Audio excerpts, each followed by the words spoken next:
ভিডিওতে ভিউ আনতে চাইলে একটি কাজ করুন। এখান থেকে দেখুন আমি ইউটিউব ওপেন করলাম। ওপেন করার পর আপনাদেরকে এক্সাম্পল হিসাবে দেখানোর জন্য এখানে একটি চ্যানেল নিয়ে এসেছি। আপনারা ওয়াইটি স্টুডিও থেকেও সেম প্রসেসে কাজটি করতে পারেন। তো দেখুন এখান থেকে আমি একটি চ্যানেল সার্চ করলাম। করার পর এখান থেকে ভিডিও সেকশনে চলে যাব। ভিডিও সেকশনে যখনই আপনারা চলে আসবেন, আসার পর আপনাদের সামনে কিন্তু এরকম একটি ইন্টারফেস চলে আসবে।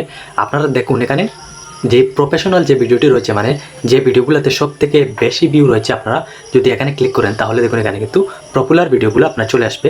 আপনার এই চ্যানেলে যে পপুলার ভিডিও রয়েছে, আপনারা কী করবেন, আপনার যে চ্যানেল থেকে পপুলার ভিডিও চেক করার পর যে ভিডিওগুলো এখানে থাকবে, আপনারা কী করবেন, এখান থেকে 1 2 3 4 5 নম্বর পর্যন্ত যতগুলো ভিডিও আছে আপনারা সেম ক্যাটাগরিতে ভিডিও স্টার্ট করা শুরু করবেন, ভিডিও মেকিং করা শুরু করবেন এবং সেম প্রসেসের ভিডিও আপলোড করা শুরু করবেন।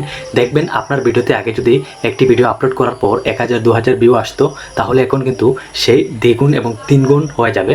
কারণ এখানে সবথেকে বেশি ভিউ যে ভিডিওগুলোতে এসেছে সেই ভিডিওগুলো কিন্তু অডিয়েন্স চাচ্ছে, তার জন্য কিন্তু এই ভিডিওগুলো এখানে পপুলারে রয়েছে। তো আপনারা কী করবেন, পপুলার ভিডিওগুলো আপলোড করবেন এবং মেকিং করবেন এইভাবে চেক করে।